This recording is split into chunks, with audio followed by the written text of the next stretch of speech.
what I'm talking about. Wait! Okay, now, from the beginning. Hit it, boys. Welcome to The Culture Code, a 5-episode pulse check series where leadership, multicultural marketing, and technology collide. I'm your host, Christian Ponce, and for the past 25 years, I've dedicated my career to marketing communications and public relations with a focus on inclusive and multicultural marketing. As I often say, marketing is my passion, but multicultural marketing is my calling. We'll explore how higher education institutions can better connect with diverse and multicultural audiences, leverage technology, and implement best-in-class outreach marketing practices to advance your brand's mission. Each episode explores different aspects of the marketing mainstream. Experts, leaders, and practitioners share valuable insights and practical advice on creating culturally relevant campaigns to help your institution stand out from the sea of sameness. So buckle up as we soar to new heights and reach incredible marketing destinations. This is Culture Code. Sean bienvenidos. Let's get into the episode.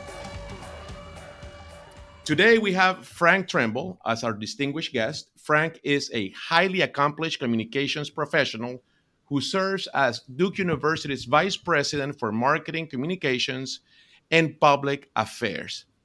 In this episode, we'll discuss the critical role of minority leadership in shaping the culture and messaging of higher education institutions. We'll explore how minority leaders use strategy as a competitive advantage to influence marketing and positive outcomes, and why this is essential for building trust with diverse communities.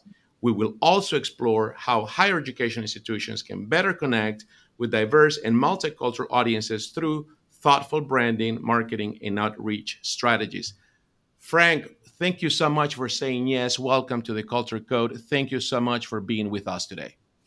Thank you, Christian. I appreciate you inviting me onto the podcast. No, absolutely. So, Frank, let's get into it. There's a lot of conversation about minority leadership and what the place of minority leadership is and what the difference is between being a leader who happens to be a minority.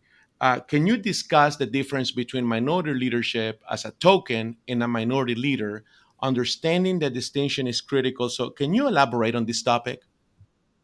So let me start here. When I went to Howard University is an HBCU who is an excellent institution. And there were a lot of people who would often make the comparison to say that, well, Howard University is a great Black school.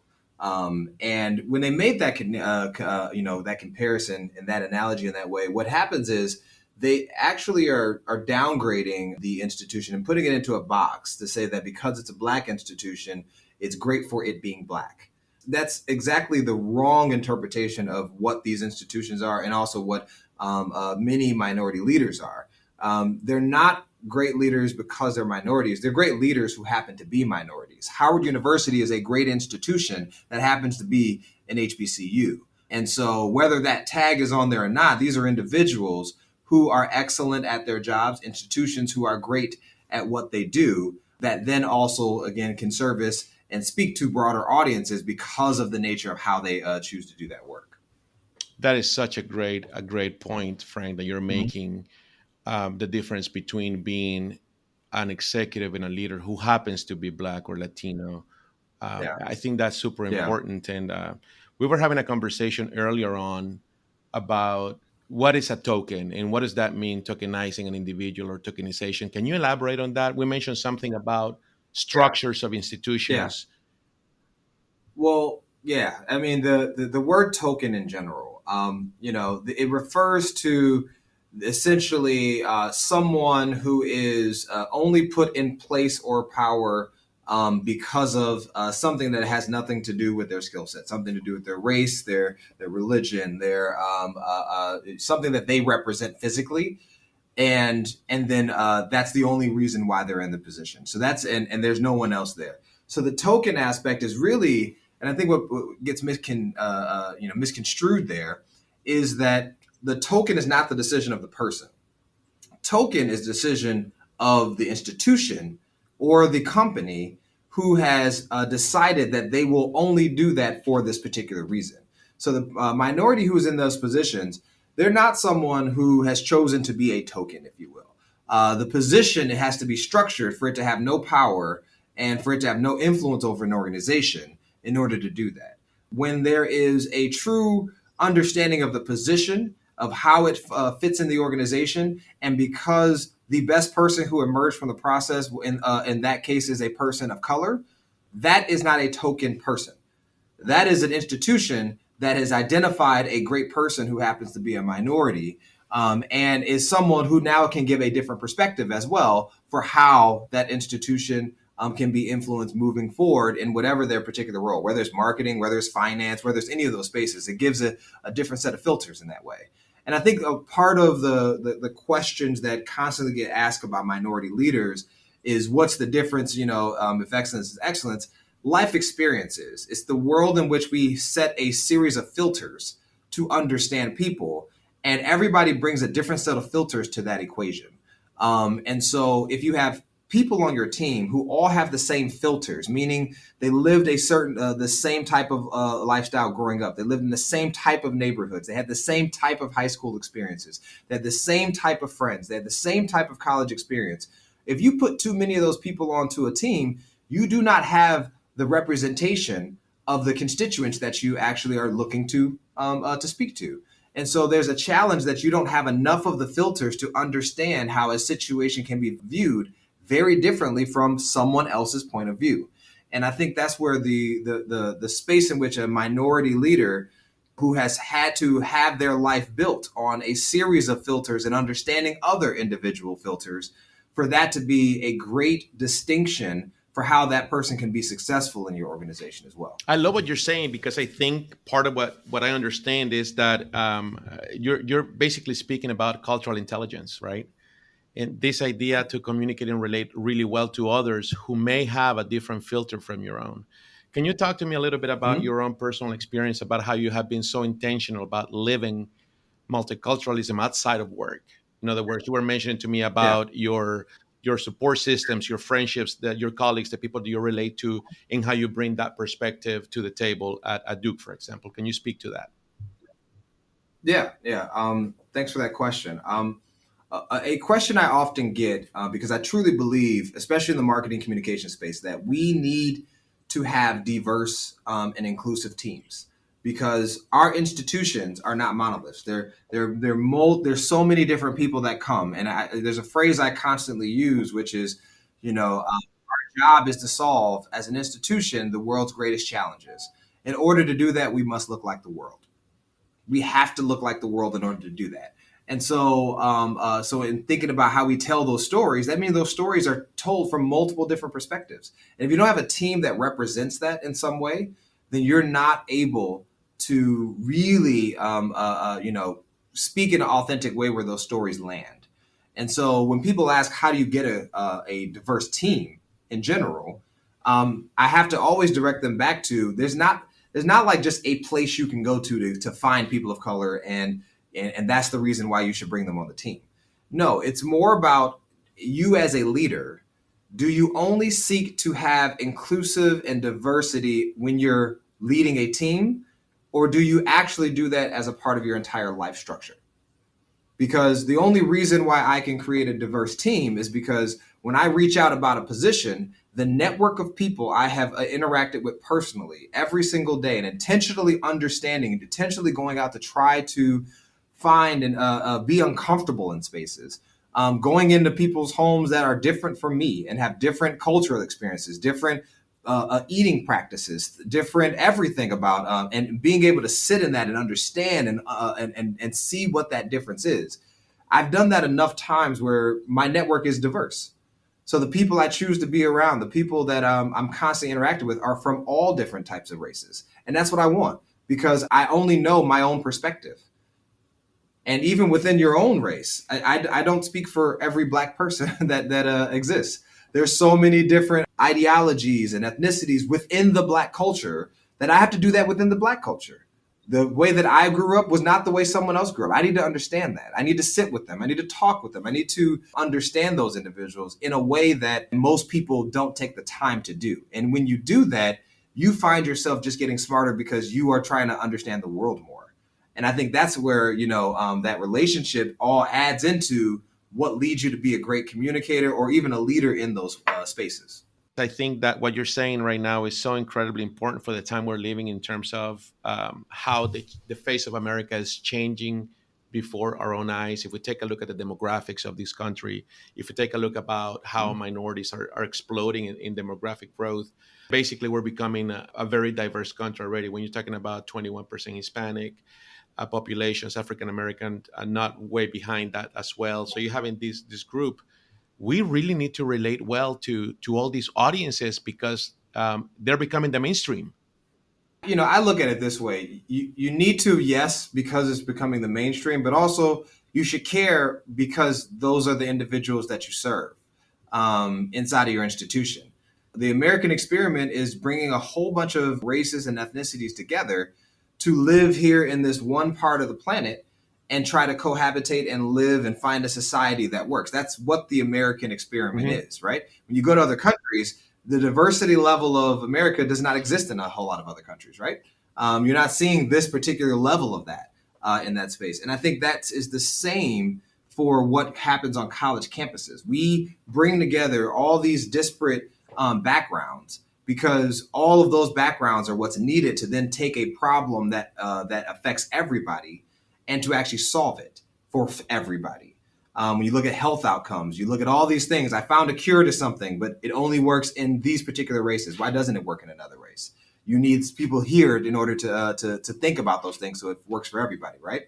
As you pull together this thought process of people and how they're kind of interacting in this space, then you actually understand what it is that you're trying to do as an institution and what you should be doing, because it's necessary for what your outcomes as an institution need to be.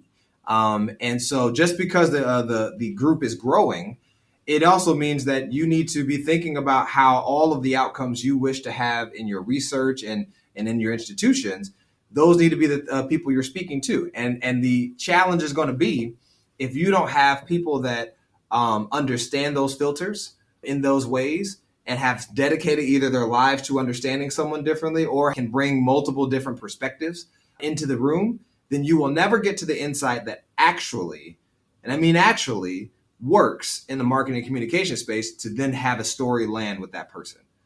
We all as human beings crave the importance and the ability to connect with people. We do this with our brands. We want to connect with our brands. Right? It's the reason why you will fight for your brand. You have something on your chest or some part of your brand that you say, I am for this brand and I'm not for another brand, right? We all want that connection. And this happened in marketing, maybe like, industry-wide, like 20 or so years ago, really like with Apple. When Apple and PC were really starting to do that early competing, back then, if you looked at the marketing, it was actually all about product. It was, we have this product, it does this thing. This is why you should buy that thing. And then companies like Apple started flipping that. And they said, I believe in these things. I care about it through here. If you believe in these things, you're one of us. We happen to make products and other things, right? We happen to make computers. All of the brands start doing that. Just do it with Nike. Like it's not necessarily about this product itself. It's about the values you hold. And so brand wise, you have to understand where your brand values are and how does it connect with the people you're trying to connect with. And that means people have to be on the team. You got to look like your audience. That's fantastic what you're saying, because it really makes this idea that there's a human connection between brands and audiences, right? It's just not about those features, but you're talking about values. And if you're able to connect those values with your audiences, is what I'm understanding, then you make your marketing more successful. Am I correct in that? Exactly. That's really cool. Let's move into leadership a little bit. So, Frank, you have been a chief marketing communications officer of two very reputable organizations, Howard University and Duke University. Talk to me a little bit about, have you, obviously best practices are best practices, right? But every brand is unique and different. Are there some commonalities and differences between the two, and what has your experience been? Well, first, let me say that it's a true honor, and I do mean it's an honor of a lifetime to have played, any role in helping to shape these two brands. With Howard University, it was a personal connection for me for much of my life. I've been involved with that institution. Our ability to access education and the focus they've had on Black education in particular, that meant a lot to me to lead that group. It also means a lot to be, here at Duke University, where I believe this is one of the greatest institutions that we have in the country, and a lot of it stemming specifically behind the type of leaders that this institution has put together to navigate extremely challenging times. In that space, it's been just a pure honor. So when we talk about leadership in general in this space, one, I come at it from an angle that, my responsibility is to serve all of our communicators and our community the best way I can. I think I owe it to the community to get to know everyone in the community as best as I can, to understand what it's like to hear your story told from whatever your perspective is in order to do that. And I think it is an additive fact that because I am Black and I have cared about this for my entire life, and I've had to live in a world where if I did not care about these things, I'm not sure that I would be successful. I believe that by doing this work that way, we have better outcomes for the university. And that's really what we're here to do. We're here to serve the university. We're here to serve the people of the university, because it's the most important element of an institution. And if you can't take the time to get to know people and spend your valuable time trying to really immerse yourself in the community, then you don't have an opportunity to really find the authenticity level needed in order for communications to come out of your shops that actually land with people.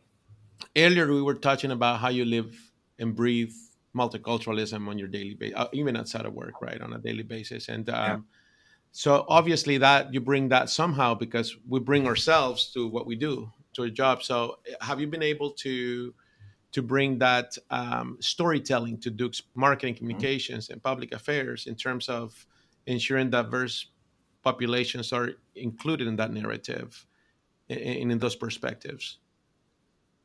I think so. Been here a year and a half, and I know we've made a lot of changes, as a team across that board. There's kind of two ways I'll take that. One, structurally here at the institution, we have been intentional about building the relationships and doing enough listening instead of just talking that helps us understand where people's perspectives are. Because as a communications team, we have to merge what does the constituency base care about, what are also the priorities of the university, and then what are the challenges that you're trying to navigate even politically to get a message, to the space. There's almost three different areas where you have to align in order to get one message out. And so, we have been intentional about trying to make sure that we're doing two things in everything that we do. We're representing North Carolina, and I'm making sure we're speaking to everyone in North Carolina of how Duke shows up for them. And then we're also trying to make sure that we're highlighting the community, whether it's through our employee resource communications that are coming out, or through the storytelling that work gets done. And we also try to tie the difference between, especially research. Sometimes they'll say, well, we need I've heard people in the industry go, well, you just need a Black professor to do this. I'm like, no, I need a great professor or a great researcher who's doing that. And then we also need to, on top of that, share that because of the diverse perspective they brought, they solved a problem that helps you. And the problem they're solving is not always related to just the one constituency group. It's related to people. It's a lot of that work happens to try to figure out how do we help people. And there's multiple people dedicated to that, and how do we tell their stories. And so I think we've done a good job of trying to do that. I think there's a lot more we're going to do. But that's where that perspective is. When I was at Howard University, it was important for representation in those ways. You mentioned a little earlier about the swimming team. That was important because in those spaces, there had not been Black representation. And we wanted to show this was not a team that just was a all Black swim team. This was a winning championship team. This was a team that was winning, that had amazing environments inside of their actual competitions, still to this day do. The coach was a very, very inspiring person. And all of those things together are what made an ability for the world to see this Black team that's also winning, that happens to be a great team. in that way. And so I think that trying to identify those areas and find ways to give better and bigger perspective to people so they can see the excellence that comes from all races is important to us. And I love how you said people. It was interesting that I was reading an article a couple of years ago about the traditional marketing mix, right? The product, the placement, the pricing, and the promotion. But they added a fifth element, the fifth P, which is people. And it's interesting. Yeah. That's gotta be part of the marketing mix. People that you're aiming your marketing to, but also the people that is receiving, not only the receiving that, but sending, right? Both ends. Yeah. Fascinating, and that's really cool. If anything else that I see a common thread about here is that this idea of relationships and audiences, right? That we're talking about people and audiences and authenticity and living out your culture and bringing that to work. How do you build trust, Frank, with not only multicultural audiences but also mainstream audiences? And what I mean by mainstream in this particular is like non-multicultural, right? Primarily white audiences. Let me take it to a point that you made, which was the authenticity side of this equation. Part of what's important of how, we used to live in a world where you can make a statement, and that statement or whatever one area that you've seen the university in is how you then depict the university or your brand, right? So, when news outlets and channels were very few, if you show up on those, people will essentially believe the thing that you're saying about yourself in this limited space. So, think back to really, right before the internet and right around internet creation, you have only very controlled ways of how you engage with the brand. You engage with it physically, you engage with it one way in a digital space. We're no longer in that world. We're in a world where you can engage with the brand thousands of times and it never be from a channel that you created or that you put messaging on. That's a different world. So it means that you don't have this ability to say and speak diversity and speak authentically about how you're connecting with the population if it's not actually real to that population. Right? So, a lot of schools who do lack diversity will then go and find every single person that is of a different race and put them together on a poster and say, "Hey, we're diverse." That's not diversity. That's not authentic marketing. What's authentic marketing is making sure that everybody represented feels like this is a home for them, in totality. Because what you put out there, those individuals will go right back to their own social media platforms and they'll be journalists themselves. If you say that you really care about people and then everyone jumps online and says you don't care about us, then guess what? You don't care about us. Your brand may say you do, but your brand perception is that you don't actually care about us. And so the authenticity comes in making sure that you have strong enough relationships that and this is where I think communications and marketing can influence policy. If you want to make that statement, then the other departments around you have to be able to make that real and make that feel very real. So when you make that statement, it is about who you are. And I think that building of relationships in that core moment beforehand, I think is one of the most important elements to how an authentic brand will be perceived in the actual marketplace. Hey, it's Mallory. Quick break from the show. If you're in admissions, you're probably exhausted. Everyone wants more apps, more personalization, faster turnaround, but no one's giving you more staff, more hours, or more budget. That's where a digital workforce comes in. Not bots, not automation, actual AI teammates that take work off of your team's plate without dropping the ball. At the Engage Summit this June, you'll see how schools are already doing this with Bull agents from Element 451. Register at enrollify.org/engage and use the special code ENGAGE50 for $50 off. All right, let's get back to the conversation.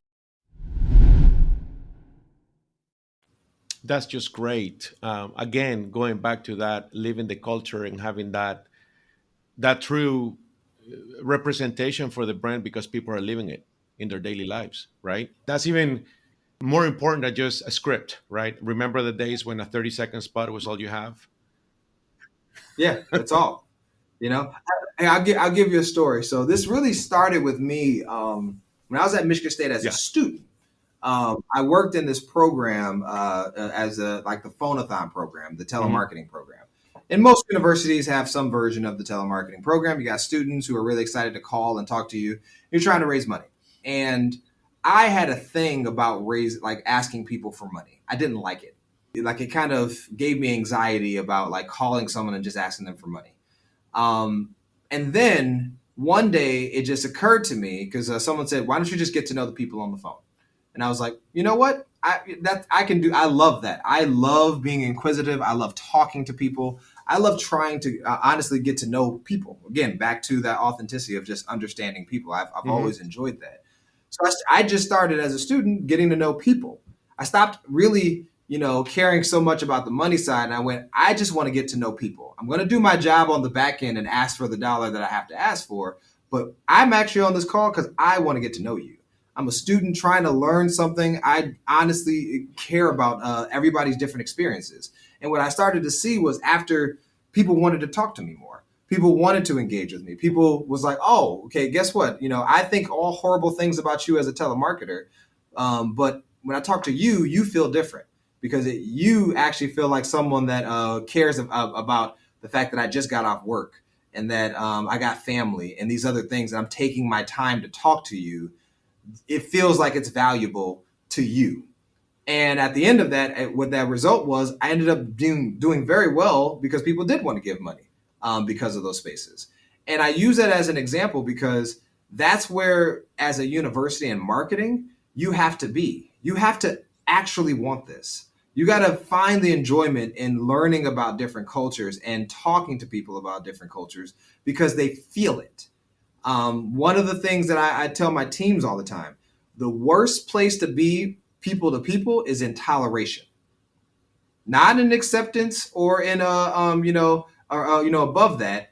You can even deal with hate, but toleration in minorities is the worst thing because people can feel that you're being tolerated, not welcomed. I can feel that I'm being tolerated. When you're hated, it's easy to deal with that. But toleration is what drives people nuts. And that's actually where most brands keep people. They say something, but it feels like they're just tolerating me. And places that can get past that actually show how much they've moved that relationship out of toleration and into admiration, into a space of feeling connected and feeling like that person should be here. And that wraparound relationships there, then it gets solidified. And then that is what you build on. And so you can't do it alone anymore in marketing communications, but you can influence your institution of how to make that happen for you. I want to go back to something we were talking before we jump into this episode, you and I, as we were preparing for the discussion, and you said something like everyone can influence the brand. And I loved that. What do you mean by that? Well, in higher education, we don't look at corporate practices all the time as the best models, but they've already done this. Your brand, everyone who is representing your brand represents your brand. How people interaction with it. This easily because if you are looking at a retail store, and if you were to walk into a retail store and the person that's there, who is helping you is horrible or is mean to you or gives you a bad experience, what do you do with that brand?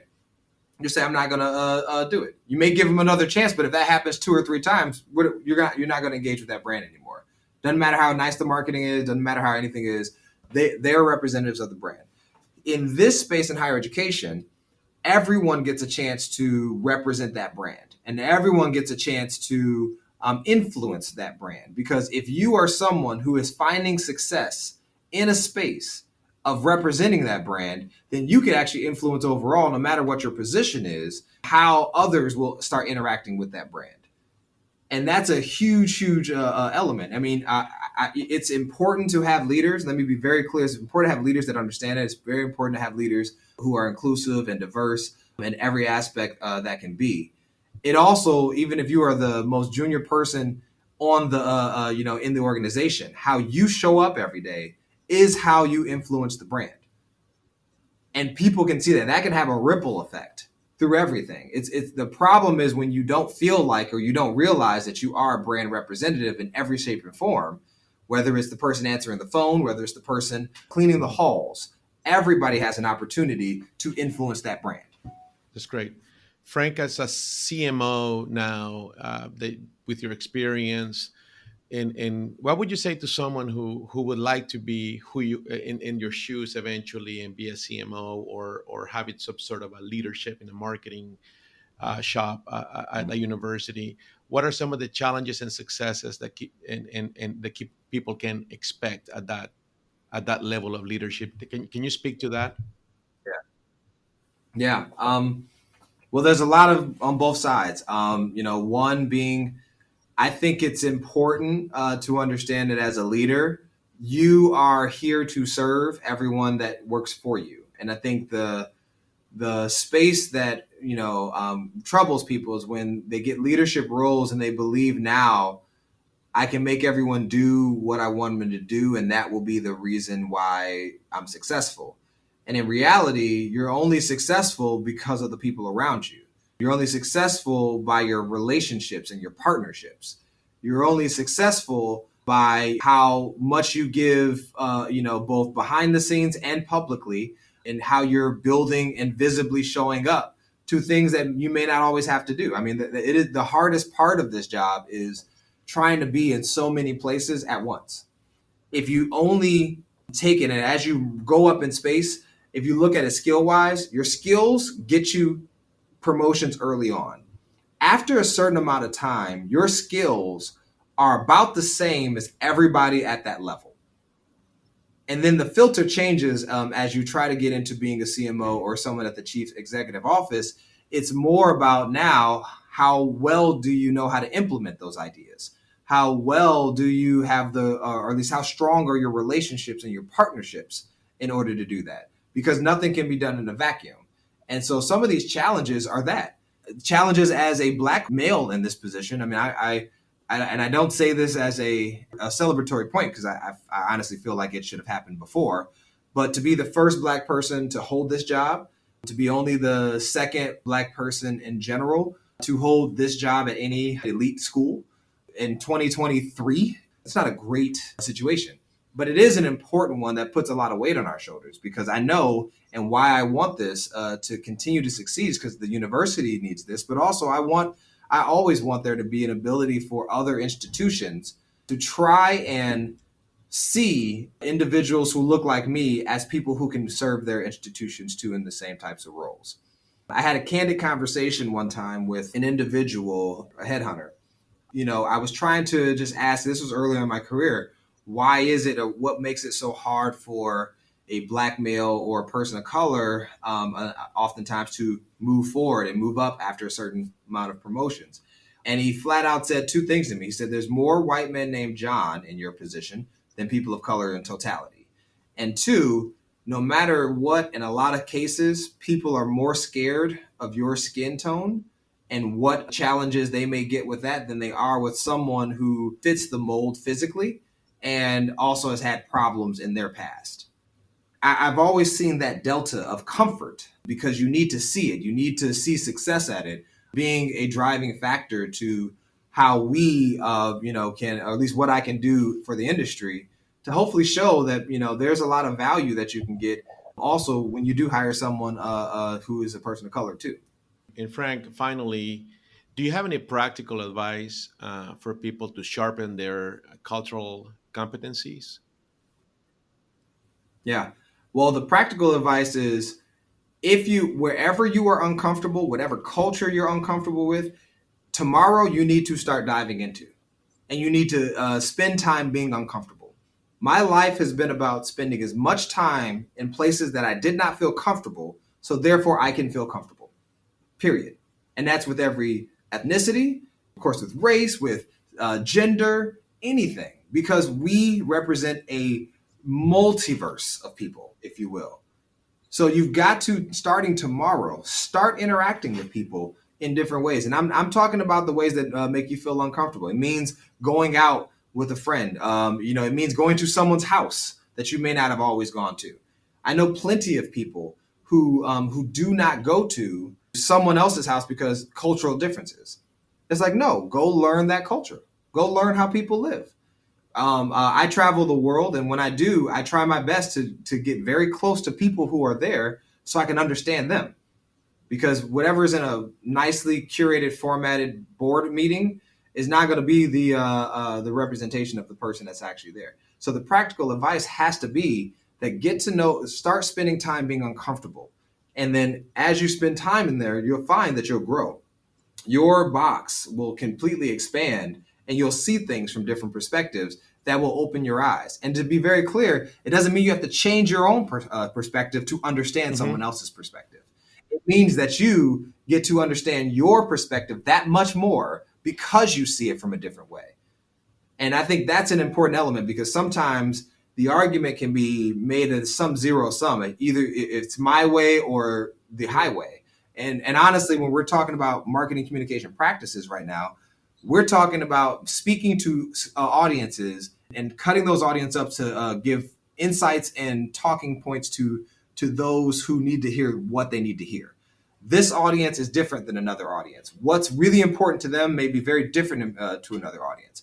So sending out your broad messaging that's supposed to speak to everyone will not actually work, because you're missing that this word for this person means everything great. This word for this person means the worst thing on the planet. And if you don't know that difference, then you're never going to communicate effectively, because you're only looking at it from your own particular lens. Frank, it's been a pleasure having you on the podcast. Thanks for all you do for higher ed and as we work collectively for the common good of future leaders in America. Thanks so much for being with us today. It's been a great conversation. I appreciate it. Thank you, Christian. I appreciate the conversation, and thanks so much for hosting the podcast.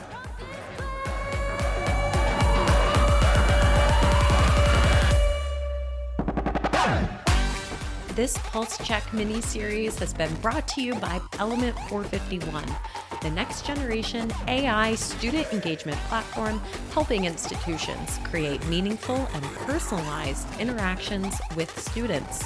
Learn more at element451.com.